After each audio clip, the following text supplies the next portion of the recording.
We're having good talks. We started with Russia. We're having some talks with Russia.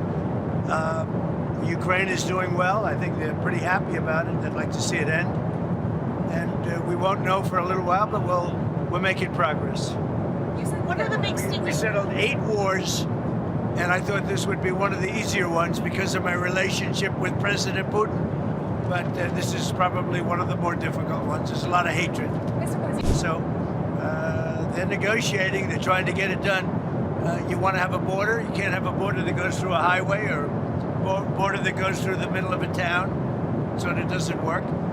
So it's a long, complicated process. And very sad because so many people are being killed. What's the next step? They're going to keep talking. They're talking to Russia now. Steve Witkoff is going over, maybe with Jared. I'm not sure about Jared going, but he's involved in the process, smart guy, and they're going to be meeting with President Putin, I believe, next week in Moscow. Next week in Moscow? I think so, yes. No, I don't have a deadline. You know what the deadline for me is? When it's over. And I think everybody's tired of fighting at this moment. They're losing too many people. This week we saw those cases against James Comey and Letitia James tossed out.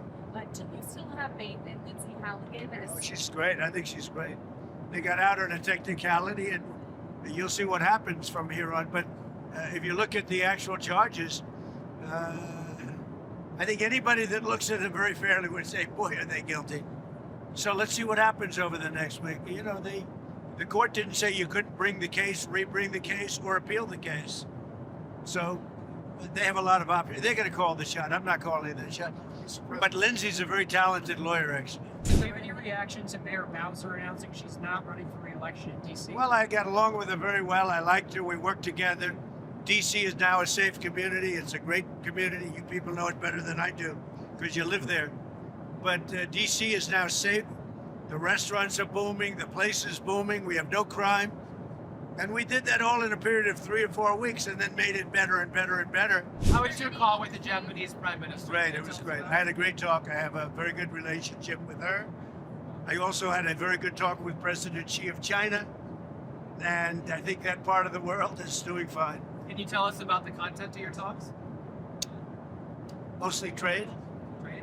I spoke to President Xi about a lot of things, but trade and buying our farm products, and he said, he agreed with me. I think he's gonna very much surprise you on the upside. I asked him, I'd like you to buy it a little faster.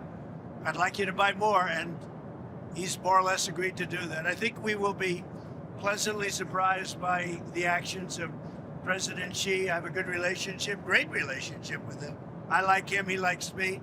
I'm going to be going there in April. I guess you'll all be going with me, but I'm going to be going to China in April. If you like this video, then like, share and subscribe to Mirror Now.